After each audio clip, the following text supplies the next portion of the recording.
Terlahir kembali sebagai tuan muda dari sebuah desa terpencil, Fan dengan hati-hati turun dari tempat tidur dan melangkah ke bangku kayu kecil agar ia bisa melihat keluar jendela dan mendapatkan pemandangan kerajaan yang layak di luar sana. Gedung-gedung tinggi, tanah yang luas, dan langit yang tenang terbentang di hadapannya. Namun, sebelum ia bisa menikmati pemandangan itu terlalu lama, pelayannya, Till, bergegas menghampirinya dengan panik dan menyuruhnya untuk segera turun karena berbahaya. Van seharusnya baru berusia 2 tahun pada saat ini, jadi Till membeku kaget ketika Van dengan tenang menanggapinya menggunakan kata-kata yang jelas dan canggih. Mendengar suaranya sendiri, Van tiba-tiba menyadari bahwa ia juga memiliki ingatan dari waktu yang telah ia habiskan di dunia ini. Ingatan-ingatan itu bercampur dengan kehidupan masa lalunya, kenangan di Jepang, yang sepenuhnya mengkonfirmasi bahwa ia benar-benar telah bereinkarnasi. Sekitar 1 jam kemudian, Van duduk untuk makan malam bersama ayah dan saudara-saudaranya. Ruangan itu sunyi, dipenuhi dengan keheningan yang canggung. Setelah beberapa menit yang panjang, ayah Van, Jalpa, memutuskan untuk memecah kesunyian dengan bertanya kepada putra keduanya, "Ya, apa yang ia rencanakan untuk dipelajari hari itu?" Yard berhenti sejenak sebelum menjawab bahwa ia akan mempelajari sihir api dan formasi pertempuran. Jalpa kemudian menanyakan pertanyaan yang sama kepada putra ketiga, Sesto, dan Sesto menjawab bahwa ia juga akan mempelajari sihir. Akhirnya, Jalpa menoleh ke Van dan bertanya apa yang akan ia pelajari. Van menjawab dengan jujur, mengatakan bahwa masih banyak hal yang tidak ia mengerti, jadi ia ingin terlebih dahulu belajar tentang sejarah dan budaya negara itu. Saudara-saudara Van bergidik tak percaya setelah mendengar jawabannya. Mereka tidak bisa mengerti bagaimana adik mereka yang berusia 2 tahun terdengar jauh lebih pintar dari mereka. Jalpa tiba-tiba tertawa terbahak-bahak dan mengakui bahwa ia terkesan dengan kecerdasan dan janji Van di usia yang begitu muda. Ia berbagi bahwa ia memiliki harapan tinggi bahwa Van akan mewarisi bakat kuat untuk sihir api, sama seperti ia dan ibu Van. Jalpa menjelaskan bahwa tes bakat sihir akan berlangsung ketika Van berusia 8 tahun, dan ia memberitahu Van untuk tidak mengecewakannya. Di dunia ini, bakat sihir adalah segalanya. Sihir utamanya terbagi menjadi 4 elemen, api, air, angin, dan tanah. Meskipun ada jenis sihir lain, sihir apapun di luar keempat elemen ini sangat dipandang rendah. Setelah sarapan, Van pergi ke ruang belajarnya di mana para pelayan memberinya penjelasan sederhana tentang cara kerja kehidupan dan masyarakat di dunia ini. Tepat saat mereka selesai berbicara, kepala pelayan, Espada, tiba-tiba masuk ke ruangan dan menjatuhkan setumpuk besar buku ke meja Van. Espada adalah seorang kepala pelayan yang sangat terampil yang telah melayani ayah Van selama bertahun-tahun. Meskipun begitu, Van masih sangat takut padanya. Espada memberitahu Van bahwa ia sudah tahu Van telah mulai belajar cara membaca dan berhitung sederhana, jadi ia bertanya sejauh mana kemajuan Van. Van dengan jujur mengakui bahwa ia masih belum bisa membaca dengan benar dan untuk matematika, ia hanya bisa menambah dan mengurangi. Espada tahu bahwa Van mampu melakukan lebih banyak. Jadi, ia memutuskan untuk secara pribadi mengambil alih sebagai gurunya. Pelajaran dari Espada dengan cepat berubah menjadi mimpi buruk bagi Van. Pelatihannya ketat, panjang, dan melelahkan, tanpa ada ruang untuk alasan atau istirahat. Namun, karena pelajarannya keras ini, Van belajar cara membaca dan menulis hanya dalam beberapa minggu. Setelah 2 tahun penuh belajar tanpa henti, Van akhirnya berusia 4 tahun dan memulai latihan pedang. Awalnya, ia benar-benar payah dalam hal itu. Ia kalah lagi dan lagi, bahkan dari pelayan, selama sesi latihan. Meskipun demikian, Van tidak menyerah dan terus berlatih setiap hari. Pada saat Van berusia 5 tahun, kerja kerasnya akhirnya membuahkan hasil. Ia mulai bertanding dengan anak laki-laki yang lebih tua yang sedang berlatih untuk menjadi prajurit, dan ia mampu melawan mereka secara seimbang. Van memperhatikan bahwa gerakan mereka sederhana dan mudah ditebak, jadi ia mengalahkan mereka berulang kali tanpa banyak kesulitan. Anak-anak lain benar-benar terkejut dengan penampilannya dan mulai percaya bahwa ia mungkin semacam orang terpilih. Lebih dari itu, banyak anak-anak yang mulai menyukai Van karena, tidak seperti saudara-saudaranya, ia benar-benar berbicara dengan rakyat jelata dan membangun persahabatan sejati dengan mereka. Tidak lama setelah Van memutuskan untuk beristirahat sejenak untuk minum air, pada saat itu wakil komandan Ksatria, Di, masuk dan dengan sopan meminta Van untuk menunjukkan tangannya. Di dengan hati-hati memeriksanya dan terkejut melihat bahwa Van tidak memiliki kapalan atau memar. Ini menunjukkan bahwa Van belum lama berlatih dengan pedang. Van mengakui bahwa itu benar dan menjelaskan bahwa ia sangat sibuk belajar akhir-akhir ini. Di memberitahu Van bahwa Espada telah membuatnya belajar hampir 3 kali lebih banyak dari biasanya.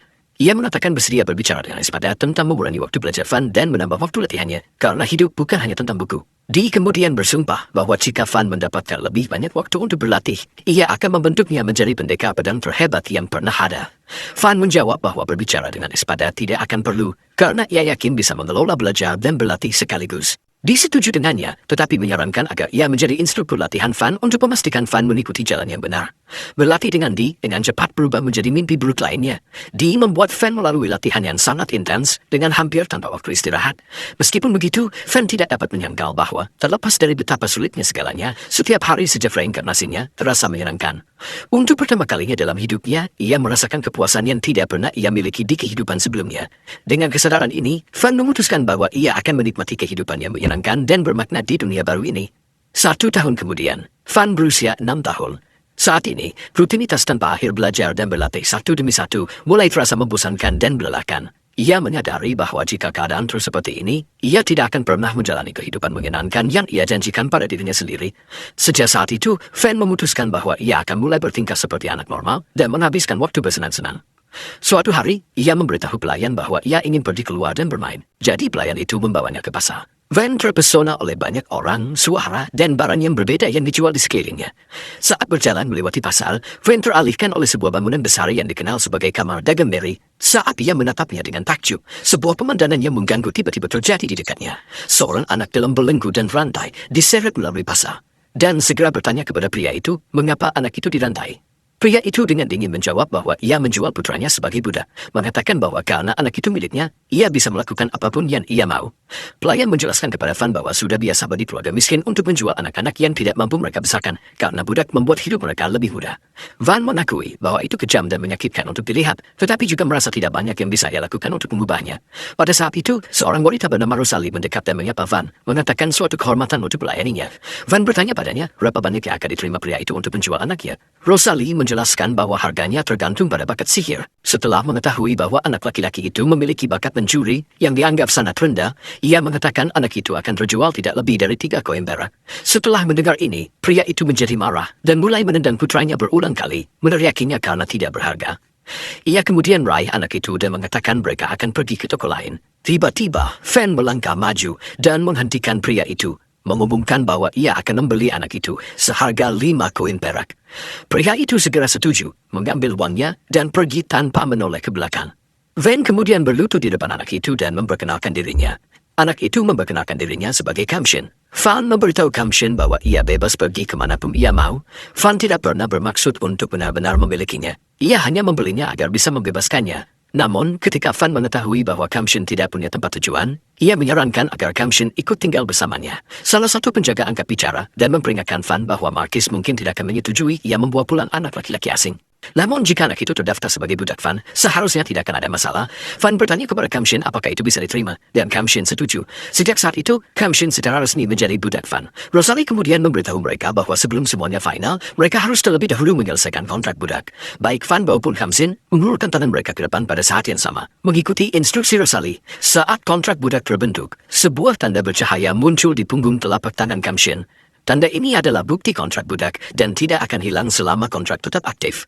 Setelah semuanya selesai, Van dan Kamshin masuk ke kamar dagang bersama-sama agar Kamshin bisa mendapatkan pakaian bersih dan tidak lagi terlihat seperti budak berantai dari jalanan. Beberapa hari kemudian, kembali ke istana, Van akhirnya akan menikmati momen damai yang langka saat ia meraih sebuah kue. Tepat saat ia akan menggigitnya, Kamshin masuk ke kamar dan memberitahunya bahwa Dee telah tiba untuk berlatih. Van langsung membeku. Tanpa ragu ia memberikan kue itu kepada Kamshin dan menyuruhnya pergi memberitahu Dee bahwa ia tidak ada. Van tahu betul bahwa tidak mungkin ia bisa selamat dari sesi latihan brutal lainnya. Kamshin melakukan apa yang diperintahkan dan pergi keluar untuk memberitahu Dee bahwa Van tidak ada. Dee jelas kecewa, tetapi karena ia masih ingin melatih seseorang, ia memutuskan untuk membawa Kamshin sebagai gantinya dan mulai melatihnya menggantikan Van. 2 tahun lagi berlalu setelah itu dan Van akhirnya berusia 8 tahun. Ini berarti sudah waktunya bakat sihirnya diuji secara resmi. Tes yang akan datang menjadi pembicaraan seluruh kota. Para bangsawan, pelayan, prajurit, dan bahkan pedagang semuanya ingin sekali melihat hasilnya. Banyak orang percaya Van akan menunjukkan bakat yang kuat, terutama karena orang tuanya berbakat dalam sihir api. Bahkan ayah Van, Jalpa, yakin bahwa Van setidaknya akan memiliki bakat sihir api.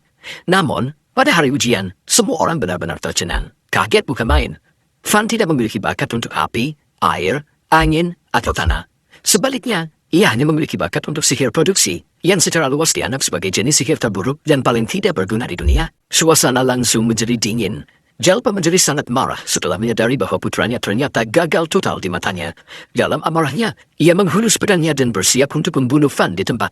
Van membeku ketakutan, tidak bisa bergerak atau berbicara. Pikirannya benar-benar kosong.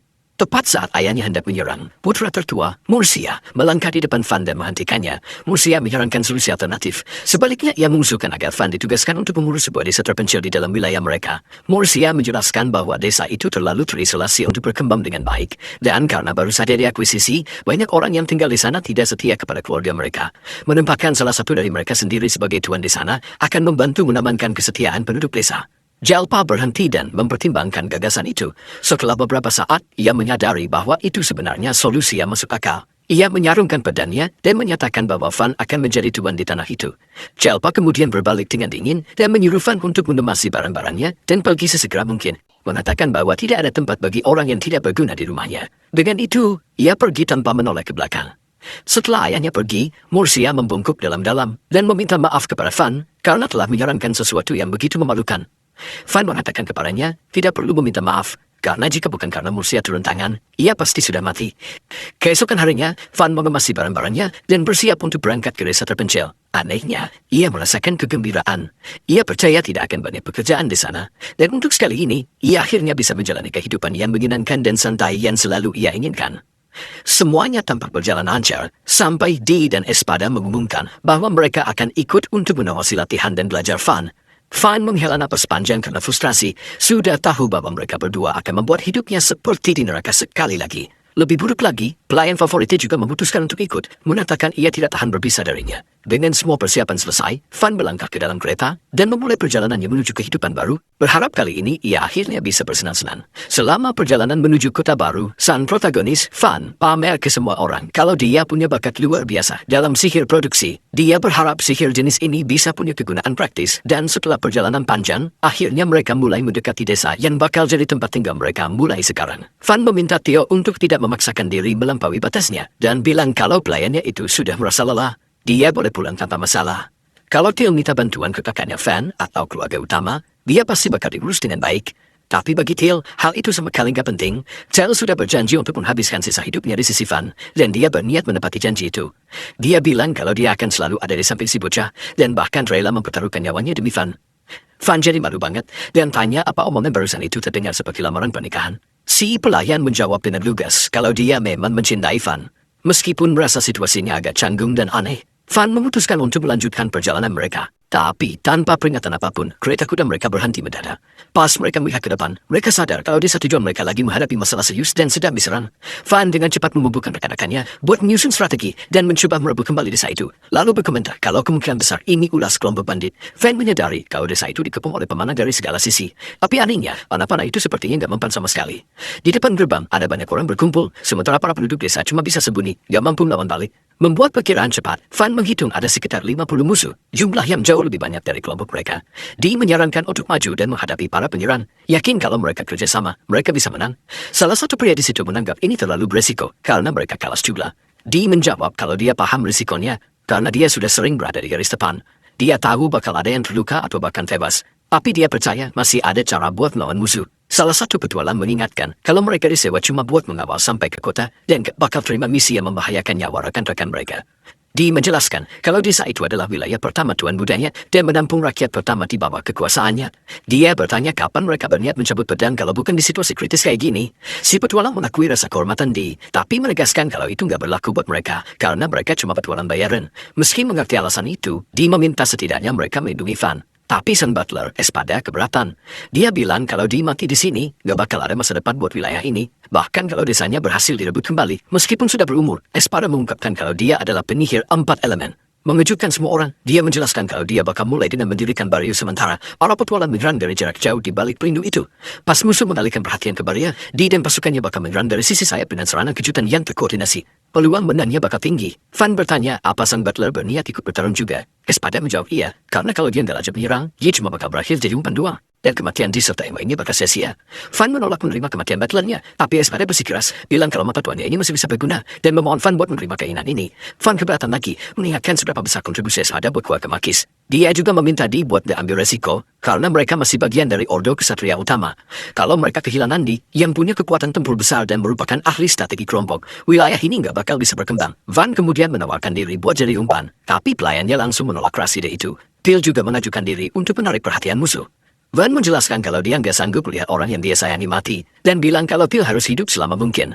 Karena sekarang Till sudah bebas, Van memutuskan untuk maju sambil naik di atas kereta kuda, menyerang dari depan, sementara yang lain melancarkan serangan jarak jauh dari samping, meski harus menghadapi perlawanan. Van menegaskan kalau dia latihan ilmu pedang secara intensif setiap hari bareng wakil komandan kesatria, dan nggak bakal mati semudah itu. Dalam pikirannya, dia percaya, kalaupun dia harus mati, adalah sebuah kehormatan bagi seorang tuan tanah untuk memberikan nyawanya demi rakyatnya. Dia meminta agar mereka membuang jasadnya nanti, dan jangan mengungkapkan namanya supaya nggak bikin masalah buat keluarga Markis. Adegan beralih kepada petualang yang lagi ngobrol, bilang kalau mereka belum pernah ketemu bangsawan yang beneran baik, cuma yang sombong doang. Salah satu dari mereka bertanya kenapa dia terima misi ini, dan dia menjawab kalau dia berniat tinggal lama di wilayah Markis Vertio. Van tiba-tiba muncul, berterima kasih karena mereka sudah menerima pekerjaan ini. Setelah itu, si pria mengakui kalau mungkin memang ada pengecualian di antara para bangsawan. Kembali ke masa kini, si petualang memutuskan buat terima tawaran bertarung di garis depan kali ini, mempercayakan nyawanya ke Van, meskipun si bocah sempat ragu. Dia menjelaskan kalau ada anak kecil yang rela mempertaruhkan nyawanya sendiri, dia nggak mungkin bisa nolak. Rekan-rekannya setuju, bilang kalau mereka selalu mengejek kaum bangsawan, tapi belum pernah ketemu orang yang ingat nama semua orang kayak Van. Karena hal itu, mereka percaya mereka bisa mengandalkan Van. Dee juga memutuskan buat maju, karena melindungi Van di sana, sama saja dengan melindungi masa depan keluarga Markis. Espada ikut serta, menyatakan bahwa sebagai penguasa tanah ini, Van gak boleh bertindak gegabah, dan perlu paham beratnya beban menjadi seorang pewaris. Dee kemudian mempertanyakan kenapa desa ini jadi incaran banget, dan kepala desa menjawab kalau di zaman Kon Ferdinand dulu ada ordo kesatria yang patroli di wilayah ini, tapi sekarang sudah nggak ada lagi. Van paham kalau setelah Markis mengambil alih area itu, desa ini mulai menghadapi resiko serius bakal lenyap, dan lain berkomentar kalau tadi dia nolak, dia malah rela mempertaruhkan nyawanya sendiri buat menggantikan posisi Van. Dia bilang kalau Van itu orang penting, dan kalau bisa, dia pengen lihat Van jadi raja suatu saat nanti. Para penyerang boleh diserang dari belakang, tumbang satu persatu. Bingung mereka mencoba bereaksi, tapi Dee maju bareng rekan-rekannya, mengalahkan banyak musuh dengan mudah. Cuma dengan auranya saja, Dee bikin banyak dari mereka kabur. Satu petarung mencoba menyerang kelompok pendukung, dan hampir kena salah satu wanita. Tapi Van maju, menebas kaki musuh itu. Lalu Till masuk dan menghabisi serangan tersebut. Van memperingatkan kalau mungkin masih ada musuh di area itu, dan minta ekstra waspada. Si wanita yang masih syok menatap si bocah dan bertanya-tanya, anak macam apa yang berusaha menyelamatkannya. Setelah beberapa saat, semua musuh yang ada di area itu berhasil dilumpuhkan dan ditangkap tanpa ada satupun pihak kita yang terluka. Begitu si petualang menerima bayaran yang disepakati, misinya bakal dianggap selesai. Namun, dia mulai menunjukkan ketertarikan tertentu pada Van. Mungkin ini nggak bakal menghasilkan banyak uang, tapi dia serius mempertimbangkan buat menetap di tempat itu. Salah satu anggota bilang kalau dia nggak bisa tinggal karena sudah punya pekerjaan tetap di tempat lain. Tapi si wanita memutuskan buat menetap karena dia sudah diselamatkan langsung oleh Van. Yang lain juga memilih buat tinggal karena mereka sadar kalau Van beda dari semua bangsawan lain yang pernah mereka kenal seumur hidup. Ditambah lagi dia masih bocah yang bahkan belum genap 10 tahun. Mereka ingin mengikuti dari dekat bakal jadi orang seperti apa Van di masa depan dan memutuskan untuk membantunya. Untuk sementara waktu, Van malah kena omel pelayannya Till yang bilang kalau Van berniat mempertaruhkan nyawa kayak tadi. Mending pakai nyawa Till saja sebagai umpan daripada nyawa Van sendiri dan memintanya buat nggak pernah melakukan tindakan nekat kayak gitu lagi. Di saat itu, Dee muncul memberitahu semua orang kalau itu adalah kemenangan yang luar biasa. Espada mengamati kalau para penduduk desa sepertinya kumpul semua di depan gerbang desa. Pas mereka masuk ke tempat itu, Van memperkenalkan diri sebagai tuan tanah baru desa tersebut, tapi segera terlihat jelas kalau kondisi tempat itu parah banget. Seorang pria tua menjelaskan kalau dia adalah kepala desa, dan sangat berterima kasih karena sudah diselamatkan. Van bertanya apa serangan kayak gini pernah terjadi sebelumnya, dan si Pak Tua membenarkan, bilang kalau di tahun ini saja, desa sudah diserang beberapa kali. Dia menunjukkan penyesalan atas tindakan ayahnya, dan yakin kalau ayahnya nggak tahu situasi asli tempat ini, karena gara-gara bayar pajak sedikit, desa ini nggak dianggap prioritas buat para bangsawan. Van menjelaskan kalau percuma cuma mengeluh soal kondisi kerajaan saat ini. Kepala desa mempertanyakan, apa mereka beneran harus dengar omongan ini dari seorang bangsawan. Van meminta semua orang tenang, menegaskan kalau dia lagi bicara soal masa depan desa.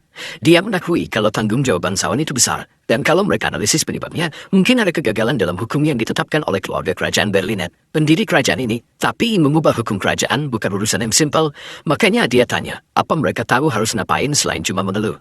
Van kemudian menyajikan 3 langkah yang mungkin dilakukan. Yang pertama adalah menciptakan nilai buat desa ini, bikin kerajaan mustahil buat mengabaikannya. Yang kedua adalah menjamin sumber pendapatan yang konstan buat menyewa tentara bayaran. Yang ketiga adalah mereformasi dan mengembangkan desa dengan kekuatan sendiri. Salah satu warga menjelaskan kalau mereka sudah pernah coba memperbaiki desa sendiri, tapi itu sama sekali nggak gampang. Van menjawab kalau dia paham kesulitannya, tapi menegaskan kalau sekarang dialah tuan dari tanah ini dan nggak bakal membiarkan rakyatnya kelaparan. Meski begitu, cuma sedikit yang langsung punya harapan saat itu. Espada memutuskan buat anggap bicara. Dia menjelaskan kalau dia pernah menjabat sebagai kepala pelayan di rumah Marquis Fertio dan menyatakan kalau Van adalah pemuda yang sangat berbakat. Sudah ditunjuk jadi tuan tanah di usia baru 8 tahun. Dia bilang kalau Van selalu diperlakukan sebagai anak ajaib. Dia juga menjelaskan kalau dia datang buat bertugas sebagai penjaga desa. Mulai dari situ, para penduduk desa mulai menaruh harapan besar karena orang-orang penting kayak itu sekarang ada di sini. Salah satu pihak bertanya apa Van juga menguasai 4 elemen. Van meminta mereka buat nggak menaruh ekspektasi berlebihan soal sihirnya, bilang kalau dia bisa bantu dengan cara lain. Dia sendiri mengakui kalau dia masih belum sepenuhnya tahu kemampuannya sendiri. Seorang warga bertanya soal pajak yang sekarang ada di kisaran 30%. Van memutuskan buat menurunkannya jadi cuma 10% dari hasil panen untuk sementara waktu. Karena dia menganggap hal paling penting adalah menjamin kehidupan yang stabil dulu buat semua orang. Keputusan ini bikin warga desa bersorak gembira. Van memutuskan langkah pertama adalah memperkuat tembok desa dan bertanya apa ada yang bisa bantu soal itu. Seorang pria menjawab kalau dia bisa pakai sihir tanah, tapi seiring waktu strukturnya bakal jadi tembok biasa saja. Van menganggap ini cukup buat sekarang dan memintanya buat mengerjakan itu. Pria itu merapal sihirnya, bikin semua orang kagum sama kekuatannya. Berpikir lebih baik menunda kemungkinan serangan baru, tapi dibilang serahkan saja itu pada mereka, karena mereka bakal menyiapkan beberapa jebakan. Van meminta semua orang bekerja sama, menyatakan kalau mereka bersatu, desa pasti bakal makmur. Pas keluar dari desa, Van memutuskan buat menguji sihir produksinya untuk membuat sesuatu yang tahan lama. Salah satu petualang mencoba menghancurkan objek itu pakai pedangnya, tapi nggak bisa, bikin semua orang kaget. Pas malam tiba, seorang gadis bertanya apa sihir Van gak habis-habis. Dia menjawab kalau dia nggak bisa merasakan batas ini. Menjelaskan kalau sihir produksi itu mengonsumsi kekuatan sihir yang besar banget, dan biasanya susah buat bikin satu item saja. Keesokan harinya, Van memutuskan buat membangun rumah. Seiring waktu, dia juga berniat mengadakan festival panen, atau sesuatu yang mirip karnaval. Dia bertanya-tanya, apa dia beneran bisa bikin rumah utuh pakai kekuatannya. Tapi setelah membayangkan hasilnya, dia akhirnya membangun sebuah rumah besar dalam waktu singkat, bikin semua orang di sekitarnya melumuk kagum sama kemampuannya. Tak lama kemudian, semua orang jadi terkagum-kagum banget sama kemampuan penciptaannya dipamerkan Van. Sebenarnya Van suka sih sama bakat ini, dan dia punya mana yang lumayan banyak. Tapi dia masih mikir kalau sihir ofensif yang bisa melindungi wilayah, mungkin pilihannya lebih baik. Buat dia, punya kekuatan tempur itu penting banget, justru karena dia harus melindungi rakyatnya. Meski begitu, warga memintanya buat nggak mikir kayak gitu. Mereka bilang kalau mereka lebih mending tinggal di tanah kekuasaan Van, daripada di bawah aturan Jalpa. Di momen itu sang kepala pelayan Espada muncul dan berkomentar kalau Van gak salah. Tapi dia menekankan kalau yang benar-benar diinginkan rakyat adalah seorang tuan tanah yang mampu meningkatkan kualitas hidup mereka. Karena alasan itu, gak ada orang yang lebih cocok buat peran ini selain Van sendiri. Dia setuju banget sama omongan itu. Dia bilang kalau dia gak pernah nyangka bocah itu bakal sanggup membangun rumah dalam waktu singkat itu. Para petualang juga kaget sama kekuatan Van, karena mereka sadar kalau kekuatannya jauh melampaui sihir produksi biasa yang dipakai dalam skala besar. Van dengan santai minta semua orang buat bawa kayu, sambil ngejelasin kalau mereka bawa bahannya, dia bakal bisa bikinin rumah buat mereka juga. Mendengar itu, kedua belah pihak langsung jadi termotivasi dan gak sabar buat ngebangun rumah mereka sendiri secepat mungkin. Tiba-tiba, para penduduk desa nanya, apa Van juga bisa bikinin rumah buat mereka semua, asalkan mereka yang nyediain kayu yang dibutuhkan. Mereka curhat kalau angin sering masuk lewat dinding dan benar-benar kebocoran tiap kali hujan turun. Van paham kalau proyek ini bakal makan waktu lama banget dan bakal sangat melelahkan. Tapi dia tahu dia harus melakukan ini demi rakyatnya, soalnya rumah-rumah mereka emang udah hampir roboh. Jadi dia memutuskan buat memulai perubahan besar-besaran dalam kehidupan di desa itu. Bocah itu bertekad kalau dia bakal ngebangun satu rumah buat setiap keluarga. Van percaya kalau sihir produksinya bisa bikin semua orang bahagia, maka inilah jalan yang benar buat dia tempuh. Setelah beberapa waktu, dia udah ngebangun rumah-rumah baru di seluruh desa dan merenovasi rumah-rumah yang masih punya harapan buat diselamatin. Beberapa kondisinya parah banget. Tapi meski begitu, Van berhasil bikin semuanya kelihatan kayak baru lagi. Habis itu, semua orang dibuat terkesan sama kekuatan sihir bocah itu. Van cuma ngejelasin kalau semua ini cuma pengetahuan dasar doang. Dia berkomentar kalau rumah-rumahnya diatur dalam kelompok 4, dengan jalanan lebar yang ditata pakai pola grid. Rumah keluarga dibuat dengan cara yang terstandarisasi, biar nggak ada perbedaan sosial di antara mereka. Untuk sekarang segini cukup. Tapi dia bilang, kalau di masa depan, pas dia dapat batu dengan kualitas yang lebih bagus, dia berniat buat ngebangun ulang setiap rumah sekali lagi. Penduduk desa senang banget sama peningkatan fasilitas ini. Selain itu, Van juga ngebangun sebuah pemandian umum sederhana di sebelah mansionnya. Dia sebenarnya cuma pengen mandi dengan tenang, tapi dia senang pas lihat semua orang suka sama idenya. Pembangunannya gampang kok. Dia minta Pania pakai sihir air buat ngisi baknya, dan Kamsin buat manasin airnya pakai api dan kayu bakar. Cewek-cewek itu nyaranin biar Van libaran sama mereka. Tapi bocah itu jadi malu dan lebih milih buat nolak. Pas mereka masuk ke dalam, mereka langsung terpesona sama tempat itu. Salah satu petualang berkomentar kalau dia nggak pernah nyangka Van bakal memperlakukan penduduk desa dengan kenyamanan gaya kini. Pelayannya, Till, menyatakan kalau Van itu bangsawan yang luar biasa dan dia bisa nyibutin kualitas bosnya itu tanpa perlu mikir. Setelah itu, giliran Van buat mandi bareng sama temannya. Pas lagi mandi, Van sadar kalau bocah itu, Kamsin, udah mulai ngembangin otot dan akhirnya dia jadi ngerasa agak iri. Temannya itu menjawab kalau dibandingin sama Di, ini sih belum ada apa-apanya. Van berkomentar kalau di sebelah Di, semua orang emang bakal kelihatan lemah. Tiba-tiba seorang pria muncul, nanya apa dia tadi dipanggil. Van nyoba buat kabur, tapi pria itu minta dia buat nunggu, sambil bilang kalau mereka bakal mandi bareng. Setelah mandian bikin rileks, Van mutusin buat tidur lebih awal, biar dia bisa kerja lagi besoknya. Pas fajar tiba, Van bangun dan, bareng sama para ksatria, mulai bikin parit. Dia mutusin kalau tempat itu bakal berfungsi ganda, buat mandi, dan sebagai sumber air minum. Buat ngelakuin itu dia pakai pedangnya, yang nembus tanah sedalam puluhan meter dalam sekali serangan. Di, Kamsin dan yang lainnya mulai ngegali secara manual, sementara Van diikutin di belakang, memperkuat tanah dan dinding-dindingnya. Van perhatiin kalau Di terus kerja sambil ketawa penuh energi, dan jadi penasaran apa alasannya. Espada juga heran soal ini, soalnya Di itu umurnya udah dekat 40 tahun, tapi masih nunjukin stamina segede itu. Van paham kalau kerjaan ini bisa dinyanyiin, karena mereka lagi bantu orang banyak, dan dengan begitu bisa narik pedagang ke desa di masa depan. Sesuatu yang penting banget buat hidup nyaman. Pas sore, Van mikir lebih baik kerjanya disudahi dulu, tapi Di lebih milih buat lanjut, karena mereka udah hampir nyampe ke desa. Van minta Di buat nawasin para asistennya, soalnya banyak dari mereka yang udah kelelahan. Di percaya kalau dia udah nyepain metode latihan yang bagus, tapi akhirnya diperingatin kalau berlebihan kayak gitu bukan ide yang baik. Van kaget pas sadar kalau Di masih punya banyak sisa energi di hari berikutnya. Setelah usaha keras yang luar biasa, mereka akhirnya berhasil nyelesain semuanya cuma dalam beberapa hari. Van minta Espada buat buka salurannya, dan pas itu terjadi, semua orang takjub sama hasilnya. Gak ada yang nyangka bakal jadi sebagus ini. Penduduk desa bersukacita karena sekarang ada banyak air di desa. Walaupun ada kekhawatiran kalau hujan turun terlalu deras, level airnya bisa naik dan bikin banjir. Van nyaranin buat ngebangun danau di belakang desa, dan Espada setuju, sambil bilang kalau itu bisa berfungsi sebagai waduk pas masa kekeringan. Setelah beberapa waktu mereka berhasil melakukan ini dengan gampang. Atua di desa puas banget karena, berkat Van, mereka gak perlu lagi pergi jauh-jauh ke sungai buat ngambil air. Van juga ngerasa senang karena akhirnya punya air melimpah di desa. Di hari berikutnya, dia berhasil ningkatin kualitas tembok, ngegabungin tanah dan batu buat bikin tembok itu sekeras beton. Semua orang merasa lega, karena biarpun maling muncul, mereka bakal terlindungi. Van mutusin buat memperkuat keamanan lebih jauh lagi, dan ngebangun balista sederhana dengan perisai di depannya. Alat itu bisa ngeblokir serangan sambil memungkinkan serangan balasan pakai bolt panah. Orang-orang terkesan pas sadar kalau sihir Van bisa nyiptain apa aja secara praktis. Dia tahu desanya kecil, tapi sekarang pun di sini jauh lebih baik daripada sebelumnya. Espada juga merasa lebih tenang, karena maling biasa nggak bakal bisa nyerbu tempat itu. Di berkomentar kalau seandainya Jalpa lihat kekuatan ini lebih awal, keluarga Markis pasti udah berkembang pesat banget. Dan Van entah sebagai tuan tanah atau asisten, Espada minta dia buat ngomong gitu. Ingetin dia kalau kepala keluarga selalu lebih menghargai kekuatan tempur. Dia ngebalas kalau kekuatan Van itu lebih dari cukup buat bertarung, mungkin malah lebih hebat dari siapapun. Espada bilang ke dia jangan lebay, karena kekuatan Van gak ditujukan buat serangan langsung.